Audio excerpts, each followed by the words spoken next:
How much of the challenge? How much of a challenge was it playing the younger version of Anthony Hopkins in The Human Stain? It was and it wasn't. I did go and watch all of his movies that I could find at Blockbuster so that I could pick up pieces of his mannerisms. But my character undergoes such a transformation from when I play him to when he's played by Anthony Hopkins that it wasn't necessary to do a dead-on impersonation. And we actually shot my part of the movie first. So when he came on set, he was able to watch my footage like he was watching a home video of himself as a younger man. And when I finally saw the movie put together, I saw Anthony Hopkins doing a little bit of Wentworth Miller, which was flattering, to say the least. Cool. Yeah. Can you talk a little bit about the screenplay you wrote, and what's it about, and how are prospects for getting it made?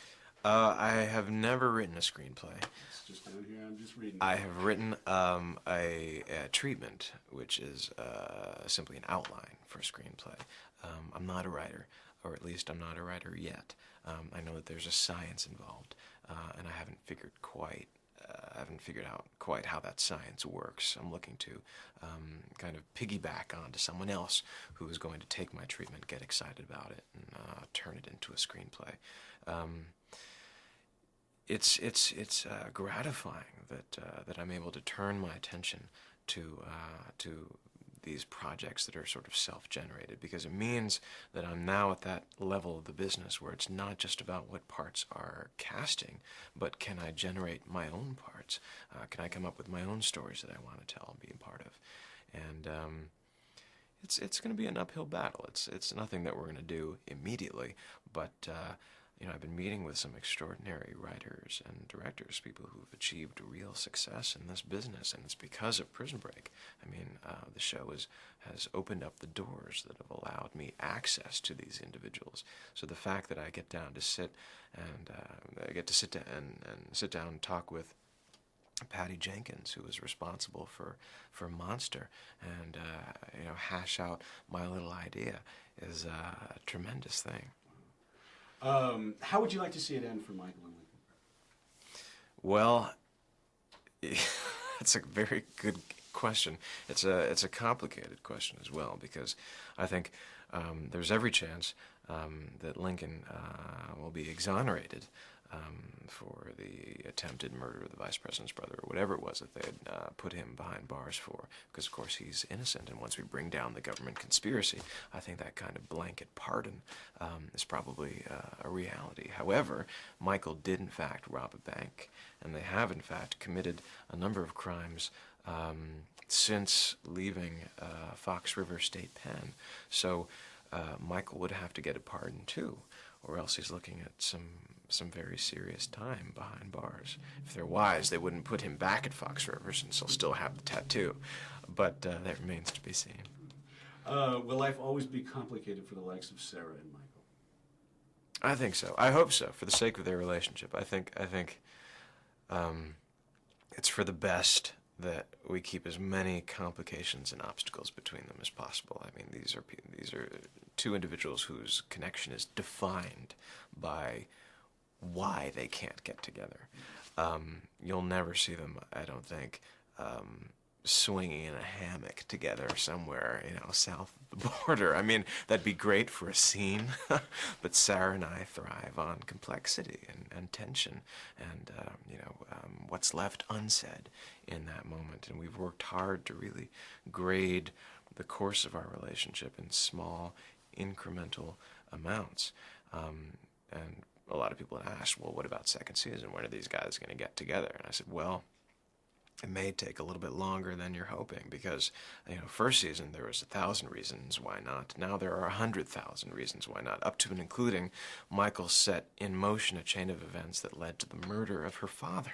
So I don't think that that's something that she's going to easily get over, plus which he betrayed her in the most profound way at the end of season 1.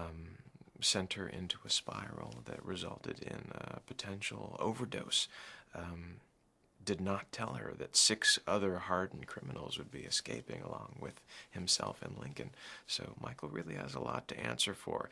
And what the writers are now doing, which I think is very smart, and the only believable way to prolong their relationship is that now that Sarah has been sucked into the middle of this government conspiracy, it's becoming clear that Michael is her only potential lifeline.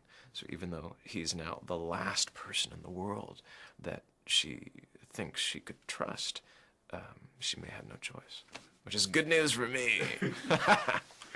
Prison Break has been a big international success. How has that been for you when traveling abroad? Dominic and I were in France to promote the show not too long ago, and we were like 50% of the Beatles. I mean, it was kind of extraordinary. I think it took that trip to really make me understand that the show is a much, much bigger hit overseas than it is here. Here, we're a moderate success. Overseas, we're like Lost is here. And I think it's because the show, my pet theory is that it's because the show plays on a different level. I think people appreciate the same things we do here, the action, adventure, the suspense, the romance, etc. But I think there's certain things that we probably don't pay that much attention to in the States. The government conspiracy, the issues regarding the death penalty and the penal system, punishment versus rehabilitation, etc., etc. All these hot-button issues that I believe overseas people probably very much associate with the United States and probably appreciate watching this show because it touches on all of these things that they might find thought-provoking and titillating.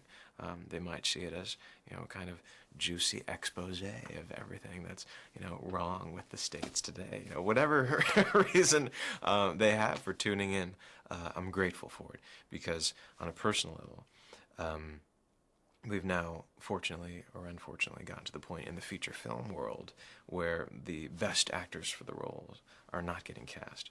It's the people who have the broadest fan base. And because Prison Break is now an international success, it means that my name is now one of those that has some sort of worth in the foreign market, which means it's more likely that I'll get that great role that I want to tackle in a feature film.